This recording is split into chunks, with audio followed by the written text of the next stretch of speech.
Ayat yang kita ingin belajar pada pagi ini terambil dari 1 Korintus 3 ayat 1 sampai yang ke-6.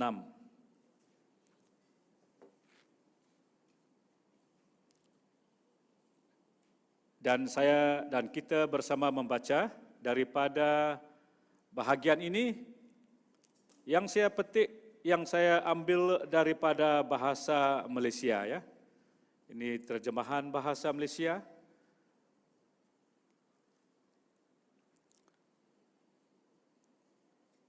Yang berbunyi sedemikian.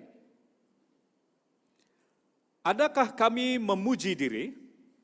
Atau perlukah kami menunjukkan surat pujian kepadamu? Atau yang datang kepadamu seperti dilakukan oleh sebilangan orang? Kamulah surat pujian kami yang tersurat dalam hati kami, dan yang dapat diketahui serta dibaca oleh semua orang. Kamu adalah surat kiriman Kristus yang kami hantarkan. Surat itu ditulis bukan dengan dakwat, tetapi dengan roh daripada Allah yang hidup, bukan pada loh batu, tetapi pada loh daging, yaitu hati manusia. Demikianlah keyakinan kami kepada Allah, yaitu melalui Kristus. Kami tidak menganggap kesanggupan kami bekerja datang daripada diri kami sendiri. Kesanggupan itu datang daripada Allah. Dialah yang telah menjadikan kami sanggup mengabdi diri kepada umat perjanjian baru yang tidak lagi berasaskan hukum-hukum tertulis, tetapi berasaskan roh. Karena perintah-perintah tersurat itu membawa kematian, sedangkan roh membawa kehidupan. Dari pembacaan ini saya memetik, gerejaku menceritakan aku.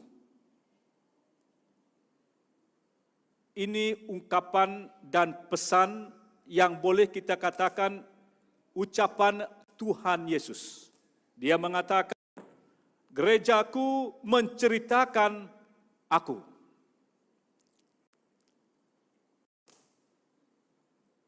Yang ingin kita bertanya pada hari ini, apakah status gereja dan siapakah kita sebagai gereja Tuhan pada masa ini ataupun pada zaman ini?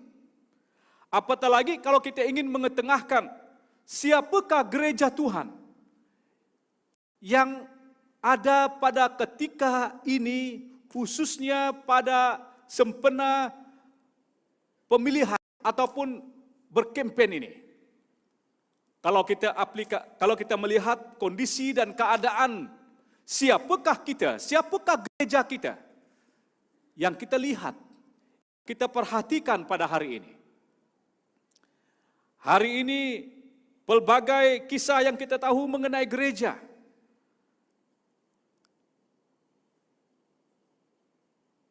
Yang boleh membuat jemaat Tuhan keliru. Yang boleh membuat orang yang di luar sana juga keliru.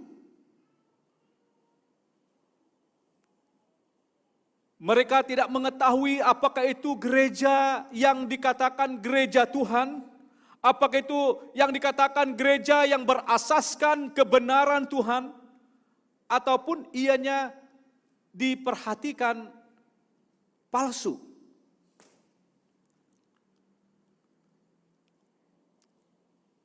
Dan juga kita telah menemukan beberapa perkara yang berlaku di luar kita, yang ada di tengah-tengah kita, yang berlaku juga di dalam gereja Tuhan.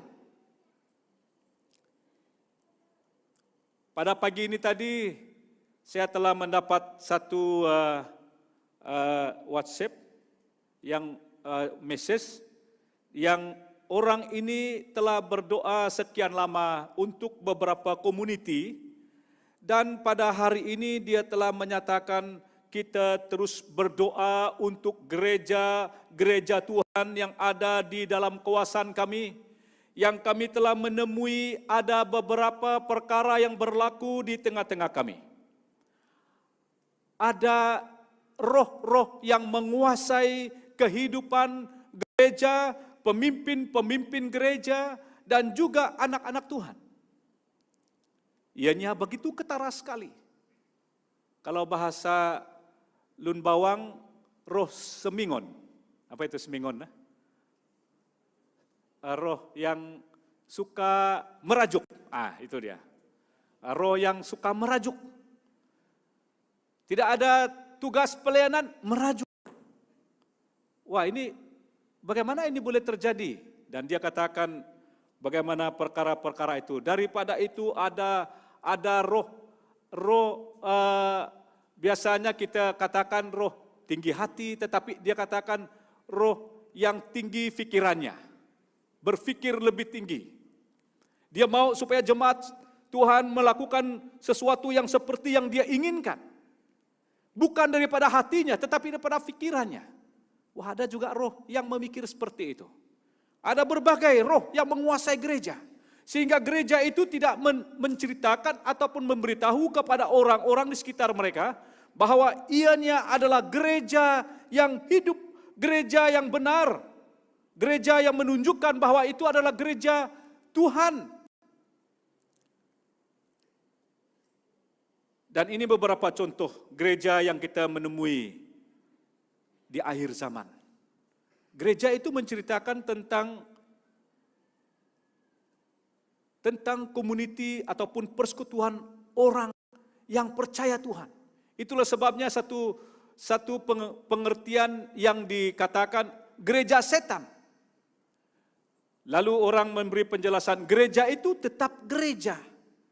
Tetapi setan itu juga dia setan. Dan kalau kita perhatikan tentang gereja itu, dia terpengaruhi ataupun dipengaruhi oleh keadaan yang berlaku di sekitar mereka. Sehingga mereka itu menjadi gereja yang abu-abu. Gereja yang tidak menunjukkan kebenaran. Tetapi dilihat benar, dilihat baik, dilihat mengasihi, tetapi di sebaliknya dia tidak seperti yang dikatakan oleh firman Tuhan. Ya, kalau kita memperhatikan apa yang kita lihat ini yang kita perlu waspada. Ya, kalau kita perhatikan yang gereja Tuhan yang Maha Kuasa itu YouTube kita melihat dan kita memperhatikan semuanya ada yang baik, ada yang benar. Tetapi diselitkan perkara-perkara yang mungkin kita tidak akan faham. Dia lari daripada sesuatu pengajaran yang kita boleh katakan kebenaran firman. Apa yang kita inginkan pada hari ini adalah di mana gereja Tuhan seharusnya menceritakan tentang Tuhan, menceritakan tentang Kristus. Sebab Yesus mengatakan bahwa persekutuan orang percaya seharusnya menceritakan tentang aku. Saya sangat tertarik dengan apa yang dilakukan oleh Paulus. Kalau kita memperhatikan daripada ayat pembacaan yang pertama, adakah kami memuji diri kami sendiri? Paulus dia memulakan sesuatu kalimat, suatu ungkapan yang menyatakan apa yang harus kubicarakan. Untuk menyatakan diri kalian, untuk menjelaskan siapa kalian. Kalian adalah orang yang diselamatkan oleh Tuhan dan dibimbing dan diajar oleh kebenaran firman. Dan apakah yang harus kulakukan lagi? Dengan penuh kerendahan hati Paulus mengatakan, aku tidak memuji diriku sedikit pun. Semua apa yang telah kuusahakan, apa yang telah kukerjakan, hasil daripada setiap pelayanan yang telah kulakukan, semuanya itu adalah berpunca daripada Kristus Yesus yang berkarya di dalam diriku dan melalui apa yang kuusahakan orang diselamatkan. Dan itulah sebabnya dengan sikap rendah hati Paulus mengatakan kalian adalah orang-orang yang telah ditetapkan, yang telah ditentukan oleh Allah. Sehingga Paulus dia memperingatkan dirinya supaya dia tidak akan tinggi hati. Dia tidak akan memuji dirinya. Dia tidak akan pernah meletakkan dirinya semuanya itu adalah karena dia. Tetapi dia ingin memberitahu kepada semua orang, termasuk dirinya, bahwa apa yang telah dia lakukan itu adalah karena Tuhan, karena Kristus, karena Roh Kudus yang bekerja di dalam dirinya.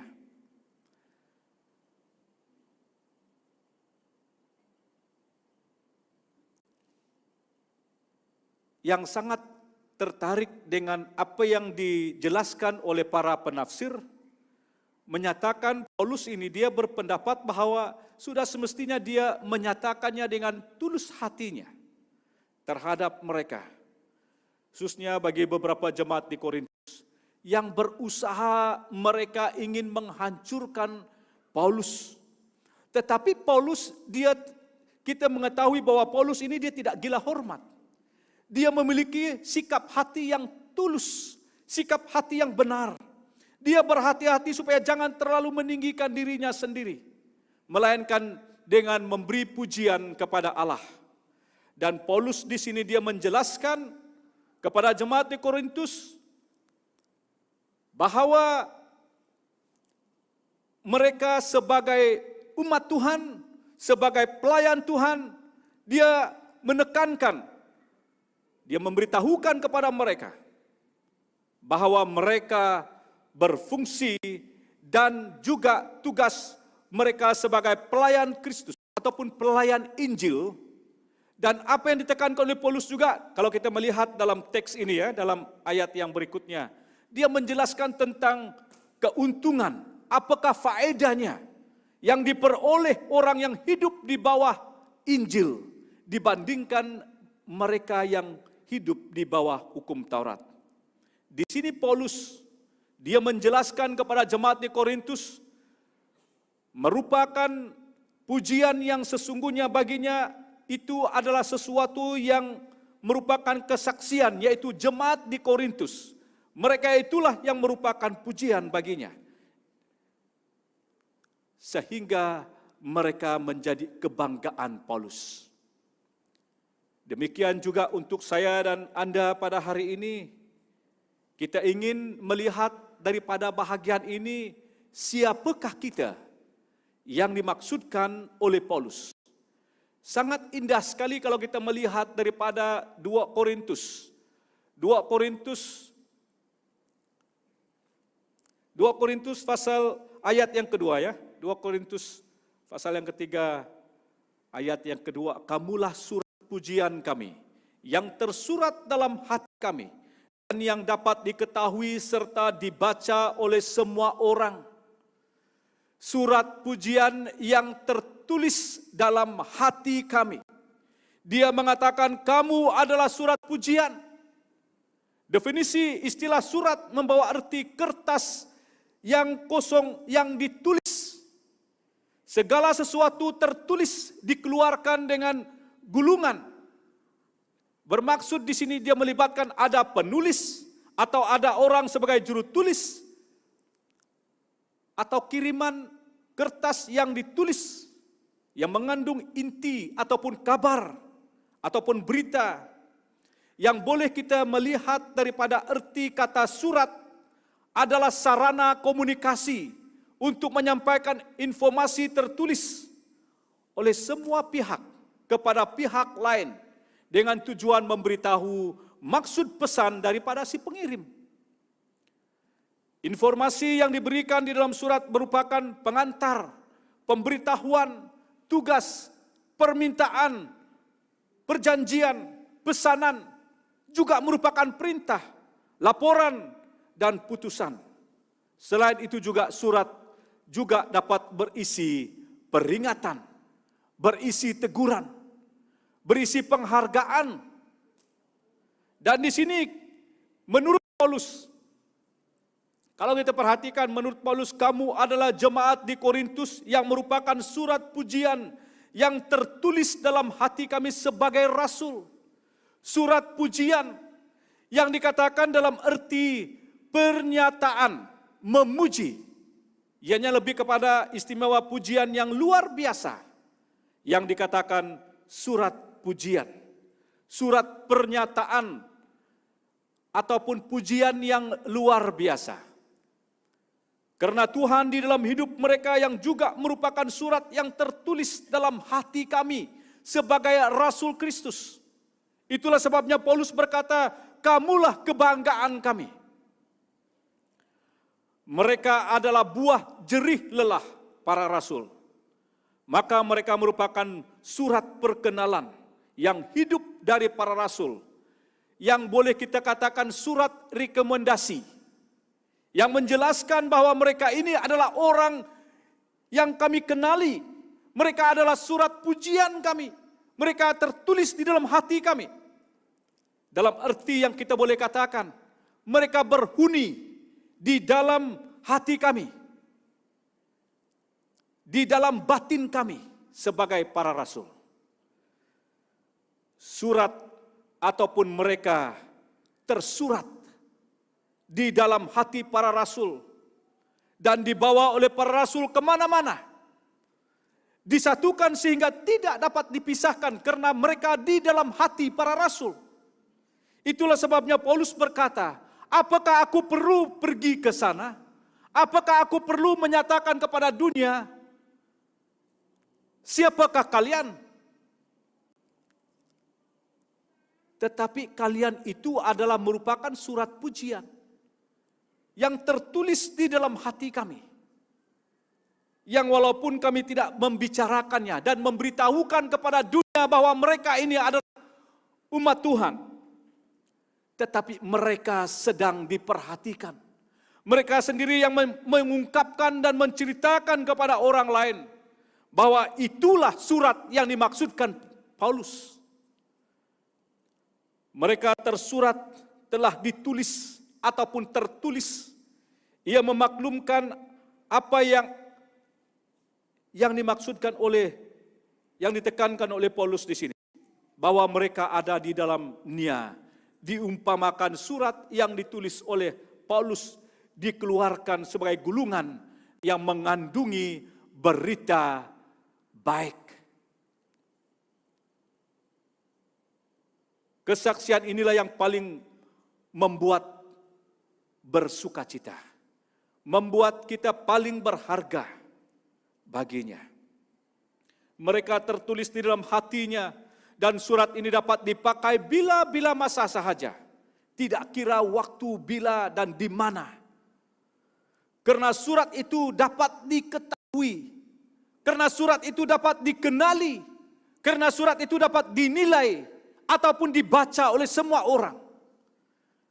Perhatikan, tidak ada yang lebih mengembirakan bagi para pelayan Tuhan yang setia. Atau menjadi suatu pujian bagi mereka selain yang tampak di dalam hati dan kehidupan orang-orang yang mereka layani. Dan inilah yang melebihi keberhasilan mereka. Ketika kita melihat anak-anak Tuhan berduyun-duyun mencari Tuhan, datang menyembah Tuhan, datang untuk melayani dan bekerja bagi Tuhan. Bagaimanakah sikap hati kita? Pastinya sikap hati kita penuh dengan sukacita, penuh dengan damai. Apatah lagi sewaktu kita melihat jemaat Tuhan dan gereja Tuhan menyatakan diri mereka kepada dunia ini. Sehingga orang datang mencari Tuhan adalah karena mereka membaca surat. Mereka sedang membaca diri kita sebagai surat yang dikatakan Paulus, surat pujian. Surat yang ada di dalam hati para pemimpin. Maka mereka inilah yang ada di tengah-tengah dunia ini. Dan dikatakan juga, kamu adalah surat kiriman Kristus. Surat itu ditulis bukan dengan dakwat, tetapi dengan roh daripada Allah yang hidup, bukan pada loh batu, tetapi pada loh daging, yaitu hati manusia. Di dalam pengertian kita tentang surat ini dikatakan kamu adalah surat Kristus. Bermaksud inti surat itu adalah Kristus sendiri. Menceritakan dan menyampaikan dan menyatakan tentang diri Kristus sendiri. Dan itulah sebabnya Paulus dia mengawali suratnya dalam pasal 3 ini dengan merendahkan dirinya. Semuanya itu adalah karena Tuhan.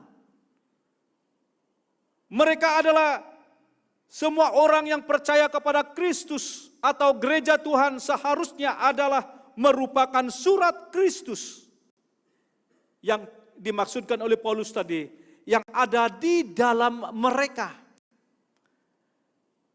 Sekarang ini Paulus menekankan, dia katakan kamu, maksud semua kita, gereja BEM Epot Road, semua kita adalah surat kiriman Kristus. Kemanapun kita pergi, kita harus tahu bahwa kita adalah kiriman Kristus. Surat yang ditulis oleh pelayanan para rasul, dikirim dan dihantar. Tulis bukan dengan dakwat katanya di sini, bukan dengan tinta, tetapi dengan roh daripada Allah yang hidup. Ketahuilah bahwa para rasul dipenuhi dengan kuasa Roh Kudus, kuasa Allah, dipenuhi oleh Kristus, sehingga pelayanan mereka dengan sendirinya membekali Kristus kepada orang-orang yang berhubung ataupun berkontak dengan mereka. Mereka juga sedang menuliskan Kristus di dalam hati mereka dan menjadikan mereka surat yang hidup yang menyampaikan tentang pribadi Kristus itu kepada orang lain. Dan surat itu yang saya sangat tertarik sendiri kalau kita perhatikan di situ. Surat itu disahkan, surat itu dimeteraikan oleh Roh Kudus. Kalau kita perhatikan 2 Korintus 1 ayat 21 sampai 22, Allah sendirilah yang menjadikan kami dan kamu teguh bersatu dengan Kristus. Dia juga memilih kita khas untuk dirinya sendiri, untuk mengesahkan kita sebagai milik Allah. Allah mengaruniai kita roh Allah di dalam hati kita. Roh itu jaminan bahwa Allah akan mengaruniakan semua yang sudah dijanjikannya kepada kita. Kita adalah surat yang dimeteraikan oleh Roh Kudus. Kita boleh dikatakan adalah merupakan surat resmi yang disampaikan kepada orang-orang tertentu. Bahwa kita ketahui bahwa surat itu adalah surat resmi yang dimeterai oleh Roh Kudus. Surat ditulis atas dasar kebenaran dan kehidupan, yaitu tentang diri Yesus Kristus sendiri. Malahan juga saudaraku, surat ini ditulis katanya menurut ayat yang kedua tadi, dalam hati para rasul, juga ditulis di dalam hati kaum orang beriman. Ayat yang ketiga, ini menunjukkan pelayanan perjanjian baru yang tepat, yang dijelaskan dalam kitab ini. Selalu menulis sesuatu ke dalam hati orang yang menerima pelayanan Kristus, juga ke dalam hati orang yang menyampaikannya. Dan yang sangat indah, ini bukan sebarang surat. Surat yang memberi hidup, surat yang memberi kehidupan. Sewajarnya kita harus tahu bahwa kita ada di tempat dimanapun kita berada. Ketahuilah, saudara sedang membawa sesuatu yang mungkin Anda tidak menyadarinya. Tetapi pada hakikatnya, Anda merupakan surat yang memberi hidup ataupun memberi kematian. Sebab mengapa kita katakan sedemikian? Sebab kita ditulis oleh Roh Allah yang memberi hidup. adalah Allah yang memberi hidup itu sendiri, bukan alat seperti pen, pensel, tetapi sebagai unsur seperti tinta yang digunakan dalam penulisan. Dengan unsur ini para rasul membekali Kristus itu sendiri sebagai isi, sebagai inti untuk penulisan surat hidup yang kita boleh katakan yang menyapa pribadi Kristus itu sendiri. Malahan dikatakan surat yang ditulis adalah atas hati kita. Hati kita terdiri hati nurani, bagian utama dari roh, pikiran, emosi, dan tekad merupakan loh yang ada di atasnya dituliskan surat-surat Kristus yang hidup dengan roh Allah yang hidup. Ini menyiratkan. Kristus dituliskan di dalam setiap bahagian batin kita dengan roh Allah yang hidup untuk menjadikan kita surat Kristus yang hidup supaya dia mengekspresikan di atas diri kita dan dibaca oleh setiap orang yang ada di sekitar kita. Saudara, surat dikirim di seluruh dunia. Dimanapun kita berada pada hari ini, semuanya itu bukan secara kebetulan. Dimanapun Anda bekerja pada hari ini, mungkin yang ada di tengah-tengah lautan sekarang ini, mungkin yang ada di luar miri, ataupun luar negeri, ataupun luar negara. Dimanapun kalian berada, itu bukan kebetulan, saudaraku. Saudara mengikuti rentak rencana Tuhan. Dimanapun Anda berada, anggaplah Anda sedang diutus, anggaplah Anda sedang dikirim, anggaplah Anda sedang menjalani ataupun mengerjakan pelayanan Tuhan, di mana saudara sedang diperhatikan, sedang dinilai, sedang dibaca oleh orang yang ada di sekitar kita. Sebab kita sedang berjalan bersama Kristus, kita dikatakan surat Kristus, kita akan menceritakan kepada orang yang ada di sekitar kita tentang Kristus yang ada di dalam diri kita. Dan kamu adalah surat yang memberi kesan, yang memberi impak positif. Sebab kalau kita melihat dan memperhatikan daripada ayat 4 sampai ayat yang ke-6 ini, kita dapat melihat sesuatu perkara yang penting buat saya dan saudara. Kita dapat dibaca, kita dapat dikenali oleh semua orang. Orang akan menentukan dan menetapkan diri kita siapa. Sewaktu mereka melihat, apakah kita mempunyai kesan ataupun impak yang negatif? Tetapi apa yang jelas sekali, seharusnya kita menjadi impak yang positif. Bukan yang menjatuhkan, tetapi mengangkat. Bukan meruntuhkan, tetapi membangun. Bukan melemahkan, tetapi menguatkan. Itulah yang dilihat, yang diperhatikan oleh orang sewaktu mereka membaca diri kita, membaca siapakah kita.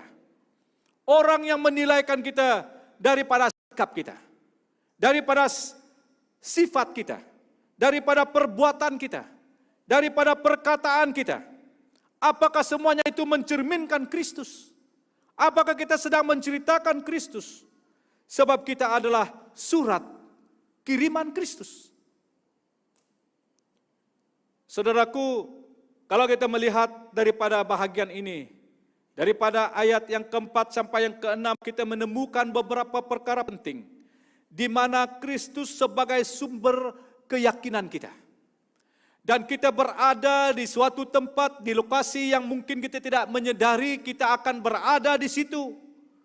Kita tidak berkeinginan untuk pergi ke tempat itu. Tetapi oleh karena tugas, oleh karena arahan tertentu, kita harus berada di situ. Tetapi kita harus menemui dan mengetahui bahwa Kristus sebagai sumber keyakinan yang memberi keyakinan kepada kita untuk melakukan berbagai perkara yang mungkin kita tidak dapat melakukannya. Itulah sesuatu yang dikatakan keyakinan. Sebab pekerjaan bersumberkan daripada Allah sendiri. Dan saya sangat tertarik dalam ayat itu juga, di mana Kristus berkarya atas kita. Dia bekerja di atas kita. Waktu kita katakan bahwa kita tidak berkemampuan, di situ Kristus bagi kita. Disitulah Kristus mengangkat kita. Dia bekerja dalam kita. Kita sanggup menceritakan tentang Kristus yang walaupun dalam keadaan yang tidak mengizinkan. Kristus yang telah menjadikan kita sanggup mengabdikan diri. Dan kita tidak akan pernah malu kepada sesiapapun karena nama Tuhan. Kita sanggup datang kepada Allah. Sebab Dia yang telah menjadikan kita sanggup menjadi abdinya, menjadi hambanya. Sebab perintah-perintah tersurat itu membawa kematian, katanya di situ. Sedangkan roh membawa kehidupan. Sewaktu kita mengetahui keadaan dan kondisi kita, sebagai Tuhan berada di tengah-tengah kondisi dan keadaan yang tidak mengizinkan, di tengah-tengah orang yang berusaha untuk menjatuhkan kita, melemahkan kita, merosakkan kita. Tetapi ketahuilah bahwa bahwa Roh Kudus yang memberikan kemampuan yang luar biasa. Itu bukan dirimu lagi, tetapi Roh Kudus yang berkarya. Dia sebagai penulis surat, dituliskan dalam hati setiap umatnya, baik para rasul-rasul maupun para murid Kristus, termasuk jemaat Tuhan, yaitu saya dan Anda. Di mana Roh Kudus, Dia sedang melakukan dan berkarya dalam kita. Sebab di dalam perjanjian baru, pelayanan para rasul ini menjelaskan bahwa Allah yang menyalurkan Kristus ke dalam umat pilihan Allah bagi pembangunan tubuh Kristus. Itulah sebabnya bagi kita, saudaraku, sedang kita mengerjakan pekerjaan Tuhan dengan keadaan kelemahan tubuh kita, dengan kekurangan kita. Dikatakan sewaktu kita menabur, sewaktu kita menuai dengan sukarnya, dengan susahnya. Tetapi sewaktu kita menuai, kita akan menuainya dengan penuh sukacita. Sebab semuanya itu datangnya daripada Tuhan. Kekuatan kita, kemampuan kita, dan segala sesuatu yang kita usahakan, semuanya kita dapat lakukan karena kemampuan yang luar biasa yang dianugerahkan oleh Roh Kudus di dalam kita. Saya sangat tertarik surat Paulus kepada jemaat di Korintus yang mengatakan, aku menyemaikan benih manakala Apolos menyiram. Tetapi Allah yang membolehkan tanaman itu bertumbuh. Yang menyemaikan benih dan yang menyiram tidak penting. Hanya Allah yang penting. Karena Dialah yang membolehkan tanaman itu tumbuh. Yang menyemaikan benih dan yang menyiramkan mempunyai kedudukan yang sama. Allah akan mengaruniakan ganjaran berdasarkan kerja masing-masing. Kami sama-sama pekerja Allah dan kamu ibarat ladang Allah. Itu yang dikatakan bekerja bersama-sama dengan Allah, di mana kita dapat menemui kekuatan yang luar biasa. kita melakukan bahagian kita, yang selebihnya itu adalah bahagian Tuhan. Sehingga orang yang di sekitar kita, mereka melihat sesuatu yang luar biasa daripada diri kita. Ada terangnya yang ajaib. Ada sesuatu yang mereka menemui daripada kita. Saudara, kita juga tahu sehingga segala apapun yang merupakan usaha kita, keberhasilan kita, dan apa yang dinyatakan melalui kita, itu merupakan bukti bahwa itu bukan kita lagi, tetapi Kristus yang sedang berkarya di dalam diri kita. Kita sebagai jemaat Tuhan, kita sebagai surat yang berfungsi sebagai bukti, di mana dan bila manapun, tertulis dalam bentuk dokumen, di mana isi dalam surat boleh dipercayai dan dipertanggungjawabkan. Itulah diri saya, itulah kita, dan itulah Anda. Surat Kristus yaitu saya dan Anda yang dikirim dalam lingkungan tanpa batas. Surat yang disahkan, yang dimeteraikan oleh Roh Kudus, ditulis atas dasar kebenaran firman Tuhan, dan yang memberi hidup.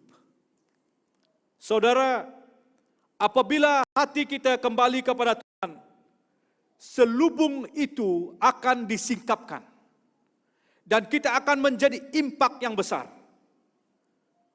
Sebab Tuhan ialah roh. Dan di mana ada roh Tuhan, disitulah ada kebebasan. Kita semua melihat kemuliaan Tuhan tercermin dengan wajah yang tidak berselubung. Dan kita diubah menjadi serupa dengannya dalam kemuliaan yang kian besar oleh roh Tuhan. Jika yang ditulis adalah gambaran Kristus, maka orang lain boleh membaca siapa Kristus sebenarnya melalui diri kita. Setiap kehidupan kita seharusnya menjadi kertas yang dipakai Kristus menulis, sehingga orang lain atau dunia ini membaca kasih Allah akan dunia ini. Semakin kita menceritakan, memberitakan, membesarkan Kristus, semakin Kristus akan nyata dalam hasil pelayanan dan kehidupan kita. Semakin kita membesarkan diri, semakin samar Kristus Yesus dalam pelayanan kita dan dalam hidup orang yang kita layani. Mari kita tunduk berdoa. Firman-Mu tidak pernah berubah. Dari dahulu, hari ini, sampai Engkau datang. Firman-Mu adalah Engkau sendiri. Berbicara kepada kami, sesuai seperti mana yang Engkau telah rencanakan. Kerinduan kami Tuhan, agar setiap orang yang mendengar firman-Mu, mereka akan mengerti dan memahami apa yang merupakan pesan Tuhan bagi kami pada hari ini. Kami berada di dunia yang penuh dengan keadaan yang tidak menentu. Menjadi kesukaran buat kami untuk menentukan dan menilaikan keadaan-keadaan yang bermusim ini. Tetapi oleh karena Engkau ada di dalam kami, sebab kami dikatakan sebagai surat kiriman Kristus, sewajarnya kami akan menceritakan Engkau bila-bila waktu, dimanapun, bahkan setiap waktu. Tetapi kami manusia terbatas. Ada waktunya kami lemah, ada waktunya kami kuat, ada waktunya kami sakit, ada waktunya kami beroleh kesembuhan dan kekuatan. Dan ada waktunya kami tidak mampu melakukan apa yang Tuhan telah amanatkan buat kami. Tetapi kami telah diingatkan oleh Engkau pada pagi hari ini, supaya kami menjadi surat Kristus yang tidak pernah berubah-ubah. Sebab penulisnya adalah Roh Kudus sendiri, yang melakukan dan bekerja di dalam hati kami. Sehingga segala sesuatu yang menjadi kekurangan kelemahan kami, disitulah Engkau yang memampukan kami, menguatkan kami, sehingga Kristus itu diceritakan, diberitakan kepada setiap orang yang ada di sekitar kami. Bila-bila waktu, senantiasa. Dan disitulah orang mengenal Kristus, dan disitulah mereka menerima Engkau sebagai Tuhan dan Juru Selamat. Ampunilah kami Tuhan, jikalau kami tidak menyadari akan kebenaran ini, di mana kami mempermainkan status kami sebagai umat Tuhan, sebagai orang Kristen, sehingga menjadi masalah, menjadi isu, menjadi tekanan, menjadi hambatan bagi orang-orang yang ada di sekitar kami, terutamanya orang yang tidak mengenal Tuhan. Sehingga mereka telah menyatakan bagaimana mungkin orang Kristen seperti ini menunjukkan sikap, perbuatan, perkataan yang seperti itu. Karena itu Tuhan, kami rindu supaya Roh-Mu menguasai hidup kami pada hari ini. Supaya kami akan melangkah, berjalan di dalam pimpinan Tuhan, melakukan dan mengerjakan apa sahaja yang Tuhan telah percayakan buat kami. Supaya kami dengan penuh kerendahan hati mengaku bahwa kami adalah orang yang terbatas, yang penuh dengan kekurangan, tetapi dipakai Tuhan dengan luar biasa, dipakai Tuhan sebagai alat yang berguna untuk memperlengkapi tubuh Kristus ini. Terpujilah nama-Mu Tuhan, karena kasih setia dan kebaikan-Mu buat kami. Kami minta doa ini dalam nama Yesus Kristus Tuhan dan Juru Selamat kami. Amin.